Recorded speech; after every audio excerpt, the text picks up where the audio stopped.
my name is Katie Blanton, and today I'm going to talk to you about Dr. John Hattie and his visible learning strategies. Dr. John Hattie is an educational researcher from New Zealand who has conducted 1,200 meta-studies focused on performance indicators and models of measurement and evaluation in teaching and learning. He also wrote 2 books, Visible Learning and Visible Learning for Teachers. Now, what is visible learning? Visible learning is 252 influences related to learning outcomes from the most positive to the most negative. The highest is 1.57 and the lowest is negative 0.9. And it's just really a focus on what works best in education. So there are 6 areas of focus: student, home, school, curriculum, teacher, learning approaches, and the classroom, which was recently added as the 7th area of focus. And it's focused on making learning and teaching visible. So now we have an effect size chart. It goes from reverse effects all the way to the zone of desired effects, where all teachers should strive to be. Now, the reverse effects are things that negatively impact student learning. And the lowest at negative 0.9 is ADHD, which is almost 2 years of loss when it comes to student development. And now from 0 to 0.4 is mood effects, which is not necessarily harmful to the students, but it's not really worth it because it doesn't positively impact their learning either. And then we have the zone of desired effect, which is positive impacts on the student in the classroom and their learning. So the highest is collective teacher efficacy at 1.57, which is almost 3 years of student growth.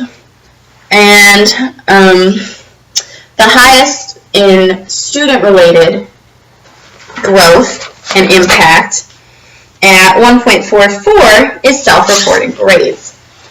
Now, if we focus on 0.5, for example, note-taking, that is going to improve 1 year of growth for students. 1.0, which is something such as conceptual change programs, is going to improve student growth by 2 years, and something such as the collective teacher efficacy is 3 years of growth.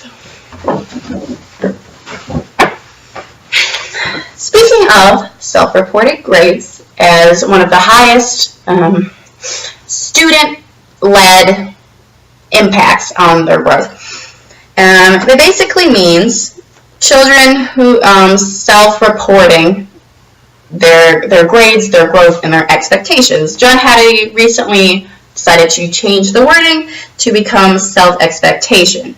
So basically that means students are out to set goals for themselves and to exceed and meet those goals. Meet and exceed those goals. Children are usually incredibly accurate at self-assessing. And if they self-assess and they have reached their goals, they become more confident and more efficient learners. It's important that teachers ask their students how they can help in their learning, how they can help them achieve goals, and how they can be a support network. But it's also important that teachers push their students to exceed their expectation, because if they exceed their expectations, they will gain even more confidence, and they will learn that they can do even more than they first thought they could.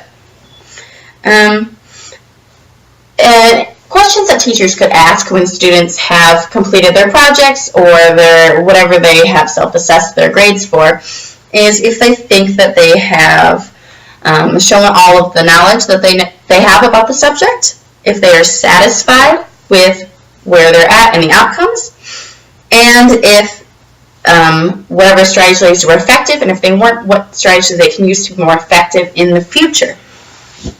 And teachers also need to reach out to students who are struggling or who did not reach their goals and try to figure out what they can do in the future in order to help those students meet or exceed those goals. So in doing my research for this video, I used visiblelearning.org in order to learn about John Hattie and visible learning strategies. I used the economics network in order to create my effect chart. And then I used pearson.com and wordpress.com to learn about self-reported grades. That's all. I hope you enjoyed this video. Thank you very much.